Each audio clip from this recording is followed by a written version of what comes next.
Hello friends and students, welcome to my YouTube channel. आज JSSC की तरफ से एक नोटिस आया था जिसमें टेंटेटिव डेट माध्यमिक आचार्य का दिया हुआ था। कितना निर्लज और बेशर्म जेएसएससी है, इसका अंदाज़ा कोई लगा नहीं सकता। जेएसएससी के विरुद्ध जो मेरा नफ़रत है, जो मेरा गुस्सा है, वो जायज़ है। अगर आप विश्लेषण कीजिएगा तो आपको पता चले कि जेएसएससी जैसी संस्था होनी ही नहीं चाहिए झारखंड में, और ईश्वर ना करे किसी राज्य को जेएसएससी जैसी संस्था सरकार दे। एलडीसी का फॉर्म भराए 5 साल से ज़्यादा का समय निकल गया है। फील्ड वर्कर का फॉर्म भराया गया, एक्साइज कांस्टेबल का फॉर्म भराए 5 साल से ज़्यादा समय निकल गया, लेकिन उसकी प्रक्रिया अभी अधूरा पड़ा हुआ है, उसकी प्रक्रिया पूरा नहीं हुई है। और ये माध्यमिक आचार्य का फॉर्म निकाला, उसका एग्ज़ाम डेट भी टेंटेटिव घोषित कर दिया। अब मुझे पूरा उम्मीद है जेएसएससी जैसी मतलबी संस्था को, जिस तरीके से सरकार उसको सपोर्ट कर रही है, उसके मनमाने रवैये को, माध्यमिक आचार्य का ये परीक्षा ले लेगी और फील्ड वर्कर वाले स्टूडेंट का उम्र निकल जाएगा। नौकरी करने का जो उसका जो जोश और जुनून है, जो लगन के साथ वो मेहनत कर रहे, तैयारी कर रहे, वो उसका बेकार चला जाएगा, मनोबल टूट जाएगा और वो तैयारी करना छोड़ जाएंगे। कितने ऐसे छात्र ऐसे भी होंगे जो अपना रजिस्ट्रेशन नंबर और पासवर्ड भी भूल जाएंगे। उसका कौन सा जीमेल में ईमेल आया था जेएसएससी के द्वारा वो भी याद नहीं रहेगा, वो भी भूल जाएगा। जेएसएससी के द्वारा जो भी काम किया जाता है ना, वो स्टूडेंट के फेवर में नहीं, वो एंटी स्टूडेंट स्टांस ही लेते हैं। माध्यमिक आचार्य टीचिंग पोस्ट है, जनरल कैंडिडेट उसके लिए अप्लाई नहीं कर सकते। General candidate are not eligible for teaching exams. Only those student who have got BEd certificate और MEd certificate are eligible for the माध्यमिक आचार्य। लेकिन जो एलडीसी के स्टूडेंट है और जो फील्ड वर्कर के स्टूडेंट है, जो एक्साइज कांस्टेबल के स्टूडेंट है, ये सब जनरल कैंडिडेट है। ये कोई ट्रेनिंग करके नहीं आए हैं। और ये जनरल कैंडिडेट के स्टूडेंट के साथ जिस तरीके से अन्याय किया जा रहा है, जिस तरीके से खिलवाड़ किया जा रहा है, वो समझ से परे है। फील्ड वर्कर का, एलडीसी का, एक्साइज कांस्टेबल का। अच्छा, झारखंड पुलिस का भी फॉर्म भराया गया, उसका भी फॉर्म कैंसिल कर दिया, उसका दोबारा फॉर्म भराया नहीं है।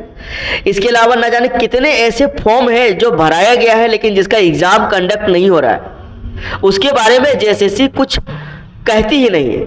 और मुझे हैरत और अफसोस होता है इन फर्जी यूट्यूब टीचरों से, जो है ना नए नए एग्जाम के, नए नए वैकेंसी के नाम पर छात्रों को बरगलाते हैं, उनसे अपना कोर्स खरीदवाते हैं, अपना वॉच टाइम बढ़वाते हैं, अपना व्यू बढ़ाते हैं, अपना यूट्यूब चैनल को ग्रो करते हैं। और जो पहले आई हुई वैकेंसी है, जो छात्र कभी भरे थे, जो कभी तैयारी करवाते थे, उसके बारे में ये एक वर्ड भी नहीं बोलते हैं। आप बताइए कि अभी माध्यमिक आचार्य का एग्जाम लेने का समय है या एक्साइज कांस्टेबल वालों का एग्जाम लेने का समय है? अभी माध्यमिक आचार्य का एग्जाम लेना जरूरी है या एलडीसी जो फॉर्म भराया है 5 साल 6 साल पहले, उसका एग्जाम लेना जरूरी है? इतना बेशरम और इतना निर्लज नहीं होना चाहिए। कोई भी संस्था को इस तरीके से छात्रों के भविष्य के साथ खिलवाड़ नहीं करना चाहिए। जो एलडीसी का जो फॉर्म भरे वो जनरल कैंडिडेट है, उसके पास कोई टेक्निकल डिग्री नहीं है। लिमिटेड एज होता है सरकारी नौकरी करने का और लिमिटेड एज होता है सरकारी नौकरी का फॉर्म भरने का। और मैं एक बात बताऊं, लिमिटेड एज होता है एग्जाम की तैयारी करने का भी। अगर उम्र ज्यादा निकल जाए, जब परिवार बढ़ जाता है, जब वो शादी के लायक हो जाता है, जवानी का जो उम्र होता है जब पार होने लगता है, तो समाज भी उस पर हाय तौबा मचाने लगता है और कहता है कि छोड़ दो, तुमसे नहीं हो पाएगा, अब शादी कर लो। इसके बावजूद भी कुछ दिन अगर वो तैयारी कर रहा है और अगर आप उसका एग्जाम नहीं ले रहे हैं, तो ये एक आपके ऊपर कलंक है, आपकी संस्था पर कलंक है। ऐसी संस्था को बंद कर देना चाहिए। और मैं पूरे होश और हवास में आपसे वादा कर रहा हूं कि जिस दिन मेरे कहने पर 1000 स्टूडेंट तैयार हो जाए, यानी जिस दिन मैं लब्बैक कहूं और 1000 स्टूडेंट रेडी हो जाए मेरे गिरिडीह शहर आने के लिए, मैं उन सब को लेकर के रांची के जेएसएससी ऑफिस में जाऊंगा और वहां पर या तो मैं हथकड़ी पहनूंगा या तो मैं जंजीरों से जेएसएससी ऑफिस का गेट को बंद करके ताला लॉक कर दूंगा। ये मेरा कॉल है। मैं कोई यूट्यूब का टीचर नहीं हूं, मैं कोई यूट्यूबर नहीं हूं। मैं ऑफलाइन क्लास लेता हूं, मैं स्कूल का टीचर हूं और मैं पिछले 15 साल से, you can understand, my first exam was SSC CHSL in 2010 and then after in 2011 I have cleared my IBPS clerk exams, and from then and hence now I still studying and I'm preparing, and I have successfully qualified 2 times civil service examination of Jharkhand, यानी JPSC मैंने 2 बार qualify किया। मैंने बहुत सारे exam, दर्जनों exam मैंने clear किया है, लेकिन मैंने एक चीज नोटिस किया है, कि यहां पर भारत में और खास करके झारखंड में छात्रों के साथ सामूहिक रूप से अन्याय हो रहा है। सामूहिक रूप से मतलब समझते हैं, बल्क में लाखों की संख्या के साथ स्टूडेंट के साथ गलत हो रहा है। सिर्फ एक स्टूडेंट, 2 स्टूडेंट, हजारों स्टूडेंट की संख्या अगर होती तो लोग इग्नोर कर देते। इसीलिए मैं इतना दिनों से सब्र किया, बर्दाश्त किया, तैयारी किया, लेकिन जब मैंने देखा कि नहीं, ये सिस्टम खराब है, सरकार तो बदल जा रही है, ये सिस्टम रघुवर दास के समय भी खराब थी, ये सिस्टम हेमंत सोरेन के समय भी खराब है, और ये सिस्टम बाबूलाल मरांडी के समय भी खराब थी, ये सिस्टम मधु कोड़ा के समय भी खराब थी, ये सिस्टम शिबू सोरेन के समय भी खराब थी, ये सिस्टम अर्जुन मुंडा के समय में भी खराब थी। यानी सरकार बदल जा रही है लेकिन सिस्टम का जो काम करने का तरीका वो नहीं बदल रही। तो ऐसे सिस्टम को बंद कर देना चाहिए। ऐसे सिस्टम में जो बैठे कर्मचारी है उसकी घेराबंदी की जानी चाहिए और उससे जवाब मांगा जाना चाहिए, उस पर प्रेशराइज करना चाहिए कि आप किसकी मर्जी से, किसके कहने पर अपने मनमौजी तरीके से काम कर रहे हैं। अगर आपके अंदर क्षमता नहीं है, अगर आप इंडिपेंडेंट नहीं है, अगर आपके ऊपर कोई दबाव है तो आप इस्तीफा क्यों नहीं दे रहे हैं? आप छात्रों के भविष्य के साथ क्यों खिलवाड़ कर रहे हैं? आप छात्रों के भविष्य के साथ जो खिलवाड़ हो रहा है उसमें अपना हाथ क्यों शामिल किए हुए हैं? कहीं ना कहीं वो शामिल है, तभी तो माध्यमिक आचार्य का एग्जाम हो रहा है और LDC का एग्जाम नहीं हो रहा है, फील्ड वर्कर का एग्जाम नहीं हो रहा है, एक्साइज कांस्टेबल का एग्जाम नहीं हो रहा है, झारखंड पुलिस का फॉर्म नहीं भराया जा रहा है। इसके पीछे कोई तो है ना, तो वो है कौन? और ये तब पता चलेगी जब JSSC के जो भ्रष्ट अधिकारी है, जिसके ऊपर दबाव डाला जा रहा है और जो अपने मतलब से सिस्टम में अभी भी बने हुए हैं, ऐसे सिस्टम पर लानत है, ऐसे सिस्टम पर लात मार करके इस्तीफा फेंक करके आ जाना चाहिए जो इंडिपेंडेंट नहीं है। अगर आप इंडिपेंडेंट नहीं है, if you are not independent you must resign. If you are not independent you must resign. लोग आपकी मदद करेंगे, लोग आपको विधायक बना देंगे। मैं गारंटी के साथ बोलता हूं, अगर JSSC के बैठे हुए अधिकारी जिस दिन पब्लिक के सामने आकर के ये कह देगा ना कि मेरे ऊपर दबाव डाला जा रहा और यहां से दबाव आ रहा है, इसीलिए मैंने रिजाइन कर दिया, मैं अनशन पर बैठा हूं, मैं गारंटी के साथ कहता हूं वो आदमी केजरीवाल बन जाएगा, वो आदमी जयराम महतो बन जाएगा। समझे? भारत एक लोकतांत्रिक देश है और यहाँ की जो जनता है ना, यहाँ की जो जनता है अपने नेतृत्वकर्ता के लिए सर्दी, गर्मी, बरसात सब कुछ झेल सकती है। बस एक बार हाँ कहिए आप, बस एक बार आप आगे आइए और जो भ्रष्ट सिस्टम है उसके खिलाफ आप एक बार बोलिए। न्यायालय भी प्रेशर में काम कर रही है, विधायिका भी प्रेशर में काम कर रही है, कार्यपालिका भी प्रेशर में काम कर रही है, तो छात्रों को इंसाफ कहां से मिलेगा? और मीडिया तो कर ही रही है दबाव में काम, मीडिया भी दबाव में काम कर रही है। संविधान वेंटिलेटर में चला गया है, this is delayed, justice is delayed means justice is denied. तो न्यायपालिका भी तो ICU में भर्ती है। तो आखिर इसका जिम्मेदार है कौन?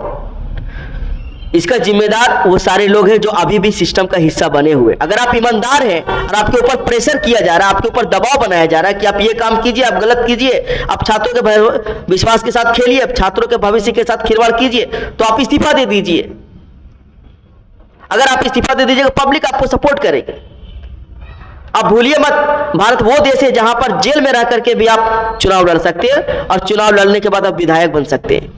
तो कितना दिन का सजा होगा आपको? साल भर का सजा होगा, 2 साल का सजा होगा, आप जेल से चुनाव लड़िएगा, जेल से चुनाव लड़ने के बाद आप विधायक बन जाइएगा। लेकिन छात्रों के साथ मत खिलवाड़ कीजिए, छात्रों के भविष्य के साथ खिलवाड़ मत कीजिए। पूरे सिस्टम, पूरा देश और पूरा राज्य जो है सो आज छात्रों के साथ सामूहिक रूप से अन्याय कर रही है। कोई औचित्य तो नहीं बनता था माध्यमिक आचार्य का एग्जाम पहले लेने का। आपका शिक्षा व्यवस्था का अगर इतना ही ख्याल है तो सहायक आचार्य में 15,000 सीट खाली रह जाती है। अगर आपको शिक्षा व्यवस्था का इतना ही ख्याल है तो सहायक आचार्य का 15,000 पद क्यों खाली छोड़ दिया आपने? किस्तों में क्यों दिए ज्वाइनिंग? क्योंकि आपको हकीकत यह है कि आपके मंत्रालय ने मासूम बच्चों को एड्स का खून चढ़ा दिया। हालात ऐसे हैं, अस्पताल में डॉक्टर नहीं है, मासूम बच्चों को एड्स से पीड़ित व्यक्ति, एड्स से संक्रमित खून को चढ़ा दिया जाता है। शिक्षा व्यवस्था ऐसा है, स्कूलों में बाथरूम नहीं है, कंपाउंड नहीं है, शिक्षक नहीं है, क्वालिटी एजुकेशन का नामो निशान नहीं है। सड़क ऐसा है जहां पर खून से सने हुए कपड़े मिलेंगे आपको। सड़क जो है आपका वो मौत का चाल है, आपकी सड़क जानलेवा है। ट्रैफिक पुलिस का नामो निशान नहीं है, हर तरफ करप्शन है। पैसा लो काम कराओ, पैसा दो काम कराओ, पैसा लो काम करो, यही तो हाल है आपका। और अब डंका पीट रहे हैं और सिल्वर जुबली मना रहे हैं। बिरसा मुंडा की आत्मा को भी है ना अभी शांति नहीं मिल रही होगी, उनकी भी आत्मा भी है ना दर्द में होगी, दर्दनाक होगी। उसकी आत्मा को भी पीड़ा होती होगी जब ये देखते होंगे कि इसका हर सिस्टम ही फेल है, हर सिस्टम ही करप्ट है, तानाशाही की तरह से काम कर रहे हैं। इसको कोई मतलब नहीं है कौन इससे पीड़ित है, किसको फायदा हो रहा है, किसको नुकसान हो रहा है, कोई मतलब नहीं है। बस अपना मनमर्जी जो कहेगा वो करेंगे। अरे भाई ऐसा क्यों कर रहे हैं?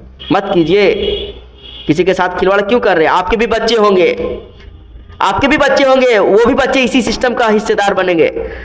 आपके भी जो बच्चे होंगे वो भी इसी सिस्टम का भुगतभोगी बनेगा। आपका भी बच्चे जो होगा ना वो भी इसी सिस्टम का भुगतभोगी होगा। आप इस सिस्टम का हिस्सा मत बनिए, इस सिस्टम से रिजाइन कर दीजिए, ईमानदार बनिए। तो दोस्तों आपसे उम्मीद है और आपसे भी ये रिक्वेस्ट है, आपसे मुझे उम्मीद है कि आपका जो सोच होना चाहिए वो सिर्फ पढ़ के नौकरी लेना नहीं होना चाहिए। एक बेहतर छात्र वो होता है जो लड़ता है अन्याय के खिलाफ, चाहे वो खुद के साथ अन्याय हो रहा है, चाहे किसी और के साथ अन्याय हो रहा है, उसको लड़ना चाहिए। सेल्फिश नहीं होना चाहिए, मतलबी नहीं होना चाहिए, सेल्फलेस होना चाहिए। और अगर कहीं पर भी अन्याय हो रहा है तो उसके लिए आवाज उठाना चाहिए, चाहे जिस स्तर से भी हो। आपके अंदर जितनी क्षमता है उतना ही आप कीजिए, कारवां बनता जाएगा, भीड़ बनेगी और फिर बदलाव होगा, क्रांति आएगी, बदलाव आएगा। तो क्रांति का हिस्सा बनिए, और ये क्रांति का हिस्सा तब बनेगा जब आप अपने लिए नहीं, लोगों के बारे में, समाज के बारे में, देश के बारे में, अपने राज्य के बारे में सोचेंगे। जब अपने राज्य के कल्याणकारी विकास के बारे में आप जब सोचेंगे ना, तभी आपके अंदर हिम्मत आएगी और तभी आप ऐसा कदम उठाएंगे। और 70 साल 80 साल जीने से बेहतर है कि 23 साल भगत सिंह के जैसा जिए, 25 साल की जिंदगी जिए लेकिन बिरसा मुंडा के जैसा जिए, 35 साल की ही जिंदगी जिए लेकिन तिलका मांझी जैसा जिंदगी जिए। सेल्फिश बनकर 80 साल जीने से कोई फायदा नहीं है, किताबों के किसी पन्ने में आपका नाम नहीं होगा। अगर आप 23 साल 25 साल 35 साल भी जीते हैं ना, और अगर आप समाज के लिए निछावर कर देते हैं तो आपका इतिहास का पन्ना पन्ना आपका नाम पुकारेगा। लेकिन एक बात तो तय है दोस्तों, मैंने ये ठान लिया है कि जिस दिन मेरे साथ एक भीड़ जमा होगी, एक भीड़ खड़ी होगी, उस दिन मैं जेएसएससी जैसी संस्था को या तो मैं सुधार दूंगा या तो मैं उसको ताला बंद कर दूंगा। और हो सकता है इसकी वजह से सिस्टम मुझे हथकड़ी पहना करके मुझे काली कोठरी में डाल दे, लेकिन मेरे अंदर जो क्रांतिकारी सोच है उसको काली कोठरी में नहीं डाला जा सकता। मुझे मेरे शरीर को गिरफ्तार किया जा सकता है, मेरी आवाज को, मेरी सोच को कोई गिरफ्तार नहीं किया जा सकता। इस धरती पर कोई पैदा नहीं हुआ है कि मेरी आवाज को गिरफ्तार किया जा सके, क्योंकि मेरी जो आवाज है वो अन्याय के खिलाफ है। मेरी आवाज उस सिस्टम के खिलाफ है जिस सिस्टम की वजह से आज एलडीसी और फील्ड वर्कर, झारखंड पुलिस और एक्साइज कांस्टेबल के बच्चों को निराशा हाथ लग रही है।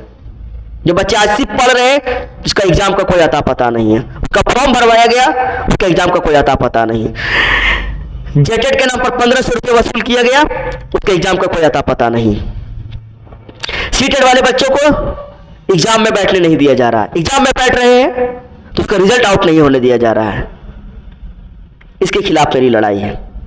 मेरी लड़ाई उस सिस्टम के खिलाफ है जहां पर संडे को डॉक्टर्स नहीं बैठते हैं। मेरी लड़ाई उस सिस्टम के खिलाफ है जहां पर डॉक्टर सिर्फ रेफर करते हैं, अस्पताल बदलते हैं, इलाज नहीं करते। मेरी लड़ाई उस सिस्टम के खिलाफ है जहां पर खून के नाम पर बीमारी चढ़ाया जाता है। मेरी लड़ाई उस सिस्टम के खिलाफ है जहां पर दवाई के नाम पर मौत को बांटा जाता है। मेरी लड़ाई उस सड़क के खिलाफ है जहां पर रोड के नाम पर लाश बेची जाती है। मेरी लड़ाई उस संस्था से है, उस सिस्टम से है जो सड़क के नाम पर लाश बिछाती है। मेरी लड़ाई उस सिस्टम के खिलाफ है जो काम के नाम पर घूसखोरी और भ्रष्टाचार करती है। इसलिए मेरी आवाज़ को कोई दबा नहीं सकता। जब तक मैं हूँ मेरी आवाज़ बुलंद रहेगी, चाहे मेरा कोई सपोर्ट करे ना करे। लेकिन मैं एक बात कह देता हूँ, जितना ज़्यादा मुझे सपोर्ट मिलेगा मेरी आवाज़ उतनी बुलंदी तक जाएगी। मेरी आवाज़ को और बुलंदी तक पहुँचाने के लिए मुझे सपोर्ट करें और जेएसएससी के खिलाफ जो मैंने मुहिम छेड़ा है उस मुहिम में मेरा साथ दे और जेएसएससी को हिला के रख दे, ऐसा कॉन्फिडेंस अपने अंदर में रखिए। तब जाकर के आप तैयारी कीजिए।